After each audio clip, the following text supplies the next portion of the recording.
Hello friends, today we are continuing our next section, next topic, that is 8.5.2 cell wall. जब भी हम cell wall के बारे में बातचीत कर रहे हैं, okay, cell wall, what is cell wall? तो सेल वॉल जो है वो सेल वॉल एक कॉमन कैरेक्टरिस्टिक्स है। Cell wall is said to be the common characteristics किसका? तो फंगई, प्लांट्स, बैक्टीरिया, वायरसेस, सबका सेल वॉल एक कॉमन कैरेक्टरिस्टिक्स है कि इन सब कैटेगरीज में सेल वॉल प्रेजेंट होता है। तो सेल वॉल का प्रेजेंस ही is said to be the common characteristics, but whatever in all four categories the cell wall composition will differ. उसका जो स्ट्रक्चर है, उसका जो मटेरियल है यूज होता है, वो डिफर होता है। ओके, सेल वॉल का मेन फंक्शंस क्या है? Functions cell wall is performing the main function, that is it is responsible for maintenance of shape of cell. Plant cell है तो प्लांट सेल है, फंगल सेल है, bacterial cell wall है। तो वो सब में एक तो वो सेल का शेप मेंटेन करके रखेगा और सेल को प्रोटेक्ट करेगा मैकेनिकल डैमेज से। Further, the algae, when I am trying to explain the word algae, the cell wall material is structurally present. There is galactans and mannans and calcium carbonate. Two type of components are present as a structural component of algae. While when we are discussing the plants, the cell wall is composed of cellulose, hemicellulose, pectins and proteins. Different materials are there. In bacteria, the cell wall is made up of different components, that is proteins, and in virus, capsomers, that we will discuss step by step later. Further, when I am trying to explain, the cell wall is basically discussed two terms. They are frequently asked, बहुत बार पूछे जा सकते हैं, पूछे हुए हैं। लेकिन होता क्या है बेटा कि ये दो टर्म्स है ना, ये वापस biology battle of words, primary cell wall और सेकेंडरी सेल वॉल। अब प्राइमरी सेल वॉल और सेकेंडरी सेल वॉल हम किसको बोलते हैं? What is this difference between that? तो बेटा कंपेयर करने के लिए जस्ट एक समझाऊं, एक्सप्लेनेशन दूं कि primary cell wall, the cell wall which is present at the time of cell division. जब अपन सेल डिवीजन का चैप्टर पढ़ेंगे तो वहां पे कंसेप्ट वापस देखने का है कि जब सेल डिवाइड होता है, कैरियोकाइनेसिस होता है और उसके बाद साइटोकाइनेसिस आता है। तो साइटोकाइनेसिस के टाइम पे जो सेल वॉल बनती है वो प्राइमरी सेल वॉल है। What is the location of primary cell wall? तो newly form cells possess primary cell wall, और इसके अलावा जो रूट हेयर है, root hair of root hair cell possess primary cell wall made up of only cellulosic fibre. उसको अच्छे से समझने के लिए एक एग्जाम्पल दूं। और एग्जाम्पल क्या है? तो मान ले कहीं पे भी मकान बन रहा होता है, मकान बनता है मकान, तो एक ईंटें यूज की और बीच में सीमेंट फिलर यूज किया और एक दीवार बना है। वैसी जो दीवार है उसको हम बोलेंगे प्राइमरी सेल वॉल। ओके, और प्राइमरी सेल वॉल है ना, इट इज परमिएबल मेम्ब्रेन। याद रखना, इसके आगे वाले कंसेप्ट में हम बातचीत कर चुके हैं। Primary cell wall is a permeable membrane. After that deposition occur of various materials, मतलब वो जो जिस तरह से हम बोले कि प्राइमरी सेल वॉल बनाया उसके ऊपर हम सीमेंट का प्लास्टर करते हैं, तो उसी तरह से जब न्यूली फॉर्म सेल होता है तो वो सेल वॉल से उस न्यूली फॉर्म सेल की सेल वॉल के ऊपर अलग अलग मटेरियल का डिपोजिशन होता है। कई बार लिग्निन, सुबेरिन, हेमिसेलुलोज, अलग अलग कंपोनेंट्स का डिपोजिशन हो जाता है, और जो डिपोजिशन हो गया उसके बाद वही सेल वॉल कन्वर्ट हो जाती है सेकेंडरी सेल वॉल। तो primary cell wall and secondary cell wall, ये दोनों वर्ड संभालना। तो what is primary cell wall? The cell wall which is made up of only cellulosic fibre, it is known as primary cell wall, and the cell wall on which various type of materials are deposited, it is known as secondary cell wall. ये बहुत काम के words हैं। Okay, अब next एक term आता है, ये भी एक फ्रीक्वेंटली पूछा जाता है। एक को हम बोलते हैं middle lamella. What is middle lamella? और वैसा एक दूसरा वर्ड आता है प्लाज्मोडेस्माटा। अब मिडल लैमेला और प्लाज्मोडेस्माटा टर्म्स बेटा आपको समझना हो ओके, तो उसके लिए एक सिंपल सा एक एग्जांपल दूंगा। मान ले मिडिल एमेला और प्लाज्मोडेस्माटा ये दोनों वर्ड्स हैं ना basically related to plant cell wall है, प्लांट सेल वॉल से रिलेटेड टर्म्स है। अब प्लांट सेल वॉल हो उसके लिए अगर मैं यहाँ पे डायग्राम स्केच करूँ, मान ले बेटा ये एक सेल है, ओके, तो यहाँ पे दूसरा सेल आएगा, ये दूसरा सेल, सिंपल। हकीकत में ये मैंने जो सेल ड्रॉ किया है, ट्राई किया है सेल वॉल ड्रॉ करूं, उसके अंदर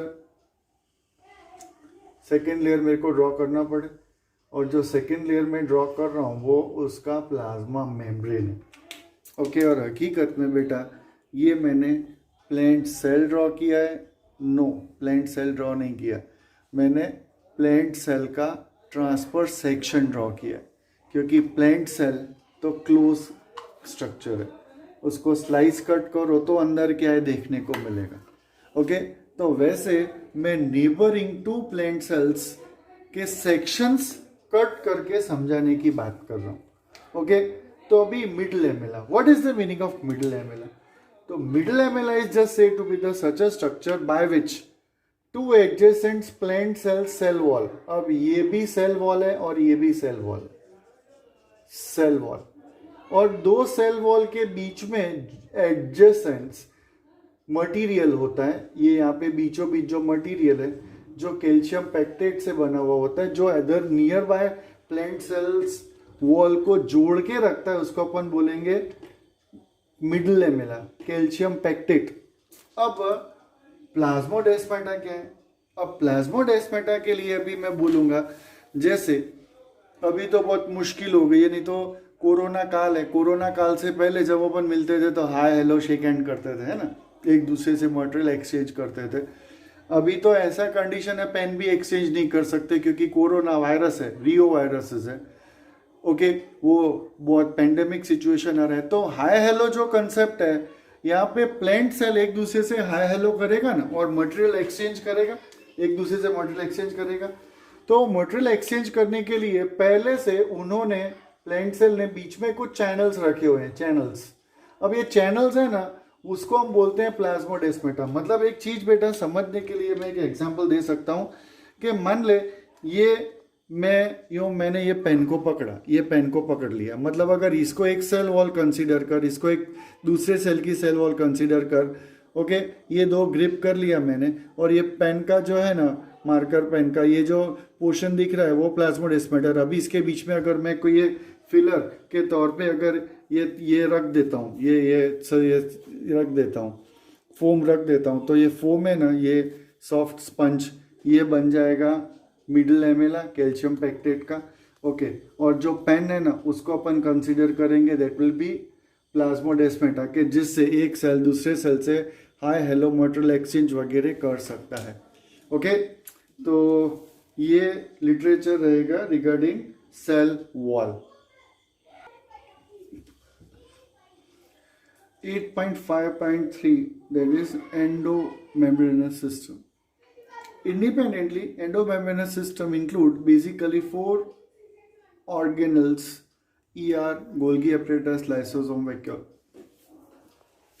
Under the 8.5.3, further ER, Golgi apparatus, lysosome and vacuole, 4 suborganelles are included.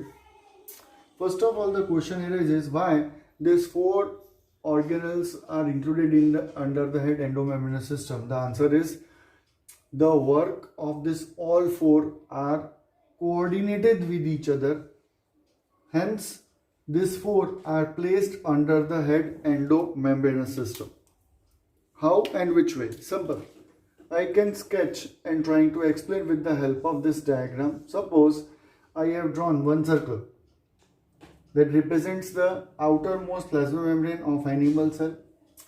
अब जब अपन एनिमल सेल ड्रॉ कर रहे हैं तो यहाँ पे हम एक न्यूक्लियस ड्रॉ करेंगे, न्यूक्लियस। अब न्यूक्लियस डिटेल में हम बाद में देखने वाले, न्यूक्लियोलस, और इधर इस तरह से एक सिंपल सा डायग्राम अगर हम ट्राई करें समझाने के लिए बेटा, तो ये ER है, ER this is say to be the ER and endoplasmic reticulum. ये मैंने नीचे ड्रॉ किया, मतलब आपको नीचे ड्रॉ करना जरूरी नहीं है, कहीं से भी आएगा, कहीं किसी भी डायरेक्शन में आप ड्रॉ कर सकते हो। Same way Golgi apparatus. अब गोल्गी अपरेटस अगर मेरे को ड्रॉ करना पड़े तो मैं इस तरह से गोल्गी अपरेटस को रिप्रेजेंट करूंगा और एक गोल्गी अपरेटस ड्रॉ करूंगा। ये मैंने ड्रॉ किया, एक है लेकिन होंगे बहुत सारे। Same way this is Golgi apparatus, ER, then lysosomes. Lysosomes पूरे साइटोप्लाज्म में कहीं पे भी ऐसे सर्कल्स करके मैं ड्रॉ कर सकता हूँ lysosomes. Lysosomes, this one is lysosome.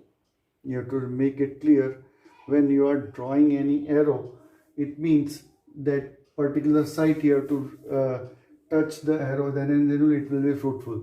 Otherwise you will be reduced marks in your examinations. Okay, and regarding the vacuoles, in animal cell the vacuoles are namesake only, hence I cannot draw. Same way if I am trying to draw with the help of plant cell में अगर मैं ये draw करूँ तो उसमें अंदर की तरफ मेरे को आप यहाँ पे एक second number layer plasma membrane draw करना पड़ेगा, और ये पूरा के पूरा बड़ा सारा मैं ड्रॉ करूँगा वैक्यूल। वैक्यूल प्लांट सेल के अंदर होता है और vacuole is considered as a kidney like organ in the plant cell. ऐसा एक कंसेप्ट है जो स्टेप बाय स्टेप आप सीखोगे, समझोगे। Okay, next 8.5.3.1 that is endomembranous system. बेटा स्टेप बाय स्टेप मैं समझाने का ट्राई कर रहा हूँ। सबसे पहला endomembranous system same way plant cell में भी होता है, एनिमल सेल में भी होता है। एक ही डायग्राम इससे पहले भी मैंने ड्रॉ किया था, समझाने का ट्राई कर रहा हूँ। यहाँ खींचा मैंने लाइन है, जब तक सेल बायोलॉजी चल रहा है तब तक मेरे को हमेशा ये एंगल से ही बोलने का है। हकीकत में ये जो एनिमल सेल है वो एनिमल सेल नहीं है, वो एनिमल सेल का ट्रांसफर सेक्शन है। और ट्रांसफर सेक्शन अकेला एनिमल सेल का नहीं है, ये हर एक ऑर्गेनेल को बीच में से उड़ा के हम देख रहे हैं। मतलब मान ले वाटरमेलन को स्लाइस कट करें कैसा दिखेगा। ये जो ईआर है ना, ईआर हम खींच रहे लाइन है, पर हकीकत में लाइन खींचा मतलब वो प्लाज्मा मेम्ब्रेन है। और वो प्लाज्मा मेम्ब्रेन कैसा कंसेप्ट है पता है बेटा? इधर देखने का ट्राई करो और समझ। मान ले पेपर है, पेपर, ये पेपर को आपने बचपन में इस तरह से फोल्ड किया होगा स्नैक वगैरह बनाने के लिए। स्नैक बनाते थे ना, ऐसा स्नैक, या कई बार ऐसे पंखा बनाते थे हवा खाने के लिए पंखा। ओके, अब देख ये इसका सरफेस देखिए कैसा दिख रहा है। ये वैसी लाइन है लेकिन हकीकत में तो फ्लैट सरफेस है ना। ऐसी बातचीत कुछ इमेज करने का दिमाग में और समझने का ट्राई कर कि जो ईआर है, ईआर हकीकत में खींच रहे हम लाइन है, लाइन, पर वो हकीकत में फ्लैट सरफेस है। और जिस तरह पेपर को फोल्ड करके हम यहाँ पे देख रहे हैं ना ऐसे, वैसा ये स्ट्रक्चर इधर है। ओके, अब एक चीज और यहाँ पे मेंशन कर रहा हूँ। This is my personal opinion and personal way of teaching. The ER endoplasmic reticulum, I am speaking, it is just cells shed. जैसे अपन बोलते हैं फैक्ट्री का शेड है, शेड्स मतलब वर्क प्लेस है। और cell is said to be the cellular factory itself. एक सेल के अंदर एक सेकेंड के अंदर जितने भी फिजियोलॉजिकल प्रोसेसेस होते हैं उसको अगर समझना हो तो एक ह्यूमन लाइफ कम छोटा है, इतना डिटेल में हम पढ़ सकते हैं, जान सकते हैं। अब जस्ट अगर अपन बेसिक लर्नर्स 11th स्टैंडर्ड के बच्चों के साथ बातचीत कर रहे हो तो इजीएस्ट वे से ऑर्गेनल याद रखने के लिए व्हाट इज ईआर। ईआर को मैं एक वर्ड बोलता हूँ, हमेशा बच्चों के साथ शेयर करता हूँ कि it is just say as एक फैक्ट्री, इंडस्ट्रियल एरिया है और ये शेड्स हैं, शेड्स। और इसके ऊपर काम करने वाले जो वर्कर्स हैं ना, वर्कर्स, उसको मैं बोलूंगा राइबोसोम्स। ओके, और जिस ईआर के ऊपर राइबोसोम्स प्रेजेंट है उसको हम बोलेंगे रफ ईआर। और जिस जगह पे राइबोसोम्स प्रेजेंट नहीं है उसको हम बोलेंगे that is smooth ER. Okay, coordinated way में 12th स्टैंडर्ड के अंदर जब अपन जेनेटिक्स पढ़ेंगे तो वो सब कंसेप्ट आपको समझ में आएगा। और cell biology is just said to be the base of entire biology subject. What is the function of rough ER? Rough ER का मेन फंक्शन क्या है? तो rough ER is responsible for synthesize of protein जो भी cell के अंदर होता है। प्रोटीन यूटिलाइज कहाँ पे होता है? What is protein? ओके, तो प्रोटीन सिंथेसाइज करने के लिए जो कंट्रोलिंग सेंटर है वो न्यूक्लियस है, और जो प्रोटीन बनाता है वो राइबोसोम प्रोटीन बनाता है। और उसके रहने के लिए यो बोले तो लोकेशंस, राइबोसोम्स के लोकेशन 4 है, आगे अपन देखेंगे। और जो राइबोसोम्स हैं वो ईआर के ऊपर अटैच चिपके हुए अटैच पोजीशन में रहे, तो वो सिचुएशन में वो ईआर को हम बोलेंगे rough ER. Okay, while those ribosomes which don't possess any kind of ribosomes, they are known as smooth ER, and smooth ER is responsible for synthesis of lipid बनाने के लिए स्मूथ ER रिस्पॉन्सिबल है। Okay, तो next organelle is Golgi apparatus, but before explanation I would like to discuss one thing here कि बेटा जो ER है ना, ER one hand it attaches with the nuclear membrane, the other hand it attaches with the plasma membrane, और मैं बोलूँ तो communication करवाता है। और जो ER पूरा के पूरा ER है ना, वो पूरे सेल को 2 कंपार्टमेंट में बांट देता है। एक कंपार्टमेंट को हम बोलेंगे ल्यूमिनल, मतलब the space present in ER के बीच में आउटर और इनर डबल लेयर के बीच में जो होता है ल्यूमिनल, और आउटर को हम बोलते हैं extra luminal. Okay, extra luminal मतलब अपन यहाँ पे साइटोप्लाज्म, मतलब आउटर मोस्ट एरिया हम बोल सकते हैं। That is 8.5.3 Golgi apparatus. This organelle was discovered by Camillo Golgi in 1898. Just compare this diagram. I have just enlarged this organelle here. यहाँ पे मैं एक organelle को enlarge कर रहा हूँ। हकीकत में बेटा को जो ट्रांस सरफेस है, मैच्योरिंग सरफेस और सिस सरफेस, ये पूरा के पूरा राउंडेड शेप में रहेगा। मतलब यहाँ पे आप ड्रॉ कर सकते हो। अगर के ये गोल्गी apparatus को अगर आपको अच्छे से समझना हो तो जस्ट एक एग्जांपल दूं, सुनना। अभी बहुत टाइम हो गया यार मार्केट में जाके नाश्ता पानी किए, आप लोगों ने कचौड़ी कचौरी होती है, कचौरी एक के ऊपर एक अगर अपन अरेंज कर दे 5-6 और फिर अपन बीच में स्लाइस करें तो कैसा दिखेगा, ऐसा कुछ शेप है। Again this is the transfer section of Golgi apparatus।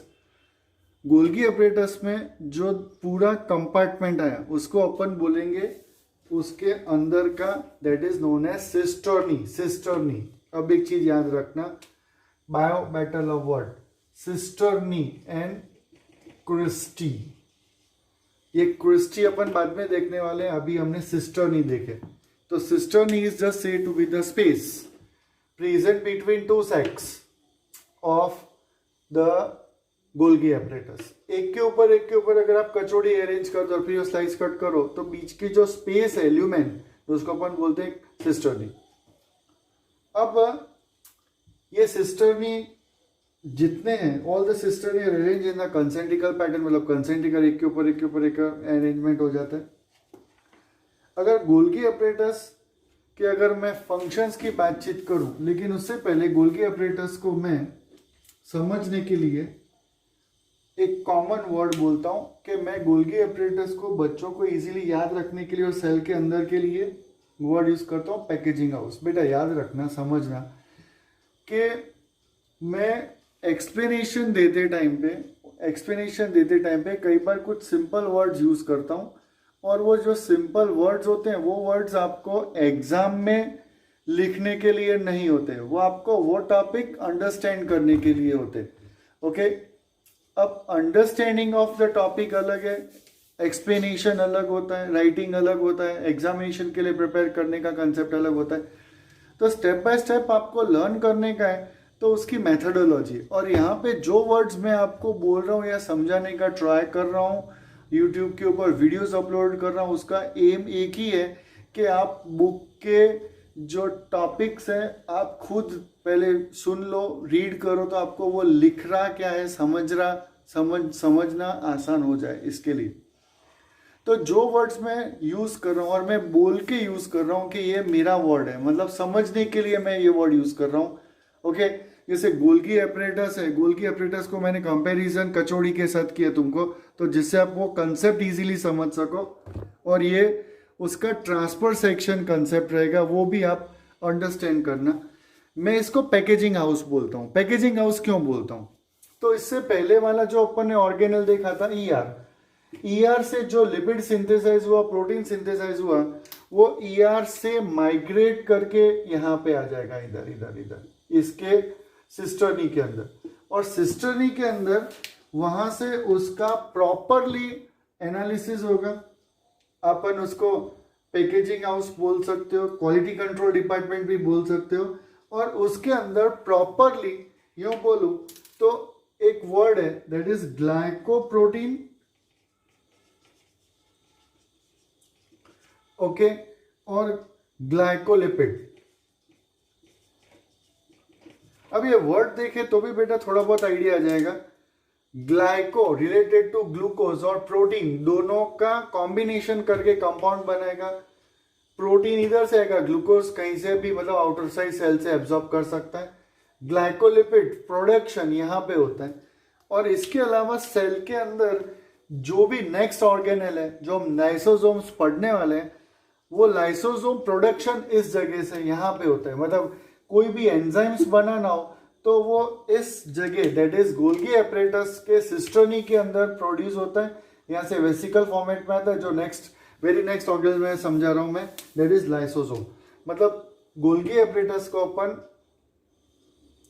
Packaging house बोलेंगे, क्वालिटी कंट्रोल डिपार्टमेंट है, वहां पे अलग अलग रॉ मटेरियल आएगा, उसको मैच्योरेशन प्रोसेस किया जाएगा, प्रोसेस करने के बाद फाइनल प्रोडक्ट बनाएगा और वो प्रोडक्ट को वो साइटोप्लाज्म में रिलीज करेगा। Okay, next organelle is lysosomes. Lysosomes कहां से बनता है? तो जो गोल्गी एपरेटस है उसमें से यहां से एक वेसिकल्स क्रिएट होता है। मतलब अगर मैं गोल्गी एपरेटस का एक सरफेस, एक जो मैं बोलूं that is considered to be the cisternae, अगर मैं ड्रॉ करूं सिस्टर्नी, तो यहाँ पे लाइसोसोम गोल्गी एपरेटस बनाता है। तो lysosome is an organelle which is produced by Golgi apparatus. Okay, again lysosome याद रखने का, it is a single layer membrane mounted organelles। जो सीस के अंदर से जो एंजाइम्स क्रिएट हुआ उसको यहाँ से एक मस्त एक कर्वेचर डेवलप होगा और धीरे धीरे डेवलप बढ़ाता जाएगा। इसके अंदर जो भी एंजाइम्स उसको बना है that is said to be the proteolytic enzymes, इसके अंदर आ जाएंगे प्रोटीलाइटिक एंजाइम्स। अब ये जो स्ट्रक्चर है यहाँ से इसको circle envelope, plasma membrane envelope rejoin कर दिया जाएगा और दिस इज लाइसोसोम फॉर्मेट में सेल के अंदर छोड़ दिया जाएगा, लाइसोसोम्स। Okay, lysosomes. अब ये जो लाइसोसोम्स जैसा छोड़ दिया, okay, it is just said to be the lysosome are considered as a suicidal bag, or it is responsible for intracellular digestion। अगर ये WBC है तो वो WBC डाइजेशन करेगा, इंट्रासेलुलर डाइजेशन करेगा और इंट्रासेलुलर डाइजेशन करने के लिए लाइसोसोम के साथ मर्ज कर देगा। अभी तो मैं एक एग्जांपल दे सकता हूँ कि मान लीजिए एनिमल सेल है और वो एनिमल सेल, ये मैं डायग्राम ड्रॉ कर रहा हूँ कोरोना वायरस। ओके, वो कोरोना वायरस WBC अंदर लिया तो इसके अंदर प्रोटीलाइटिक एंजाइम इसके साथ मर्ज कर देगा और डाइजेशन कर देगा, डिस्ट्रॉय कर सकता है, जो 12th में हम इम्यूनिटी में पढ़ने वाले हैं स्टेप बाय स्टेप। ओके, तो lysosome is say why lysosomes are considered as a suicidal bag. इसको एक क्वेश्चन भी बोलते हैं कि लाइसोसोम को सुसाइडल बैग क्यों बोलते हैं, कि lysosome is considered as a suicidal bag because of it possess proteolytic enzyme and all these proteolytic enzyme are responsible for digestion of intracellular digestion। Intracellular digestion कर सकता है। और इसके अलावा सेल के अंदर यूं लाइसोसोम को मेमोराइज करने के लिए मैं इसको सिक्योरिटी सिस्टम बोलता हूँ, सोल्जर है वो, सोल्जर है वो, जो मर्जी चाहे सेल के अंदर जो मर्जी ऑर्गेनल को डिस्ट्रॉय कर सकता है। अगर उसको लगे ना कि हाँ ये पूरा सेल वायरस इन्फेक्टेड हो गया तो पूरे सेल को भी डिस्ट्रॉय कर सकता है। इसलिए अपन लाइसोसोम को अंडरस्टैंड इजीएस्ट वे से मेमोराइज करने के लिए मैं बोलता हूं वो सेल का सिक्योरिटी सिस्टम है। Next and last organelle of this endomembrane system, that is vacuole. When I am trying to explain the vacuole basically it is structurally mainly present in plant cell, and that's why I have drawn another diagram. ध्यान से देखे तो मैंने दूसरा diagram draw किया. Outer most shell wall, अंदर का plasma membrane, और ये जो बड़ा सारा मैंने शेप ड्रॉ किया है that is said to be the vacuole. ये वैक्यूल है, वैक्यूल. ये पूरा vacuole approximately 90% of the area can be occupied by the vacuole. Vacuole, ये पूरा vacuole outermost boundary it is known as tonoplast. ये organelle की boundary का नाम है. और टोनोप्लास्ट है ना, it is having selective permeable membrane, selective permeable membrane. और ये पूरा के पूरा वैक्यूल है ना, वैक्यूल को इजीएस्ट वे से डिफाइन करने के लिए मैंने नेम दिया है, बच्चों को याद रहे इसके लिए. It is known as kidney like organ of plant. क्यों? तो सराउंडिंग जो भी उसका कंसंट्रेशन है उसके अगेंस्ट कंसंट्रेशन मेंटेन करते हुए अंदर जो भी एक्सिटरी मटेरियल्स है वो स्टोर कर सकता है, और as a storage house, godown भी हम उसको बोल सकते हैं. Okay, again it is said to be the single layer membrane bounded organelle. उसका सिंगल लेयर मेम्ब्रेन बाउंडेड है. जैसे इससे पहले वैक्यूल भी single layer membrane bounded organelle था. तो this is just said to be the explanation regarding the vacuole. Animal cell, the vacuole is namesake only and only you have learned in 10th standard. 10th standard के अंदर एक आता है कि इस तरह से मान ले अमीबा होता है. Amoeba irregular shape just like bubble gum in your mouth. और 10th में आपने फूड वैक्यूल फॉर्मेशन आपने देखा था कि यहाँ पे उसका फूड पार्टिकल है तो अमीबा मूव करता है, इस तरह से सूडोपोडिया फॉर्म करता है और एक फूड वैक्यूल के तौर पे उसका जो फूड है वो बॉडी के अंदर ले लेता है. और फूड वैक्यूल का जो कंसेप्ट आपने 10th स्टैंडर्ड में देखा था, यहाँ पे फूड वैक्यूल आ गया. तो फूड वैक्यूल के साथ फिर वो लाइसोसोम मर्ज कर सकता है और इंटरसेलुलर डाइजेशन देखा जाता है. और बेटा यहाँ पे जो फूड वैक्यूल बनता है, जो डाइजेशन होता है उसको इंटरसेलुलर डाइजेशन बोलते हैं. तो vacuole in animal cell are namesake only but only in paramecium and in amoeba sometimes some cases not, it is food vacuoles are recorded. So I can say declare regarding this, that is just say the endomembranous system, all 4 organelles explanation, that is ER, Golgi apparatus, lysosome and vacuole. In very next video I will try to upload as quick as possible the next organelle, that is mitochondria. Okay, when you are going through my all videos, just try to subscribe it, and when you will see in my playlist you will get all the details. A part of that in playlist I am uploading, or I have bifurcated into 3 categories. In that you have to go in 11th standard, and in 11th standard whatever the chapter in the front I am writing in my front clippings, that is chapter standard 12, chapter number 8, life cell as a unit of life, and on the end I am writing the number of videos, video number, whatever it is there. So keep in touch with me. Thank you.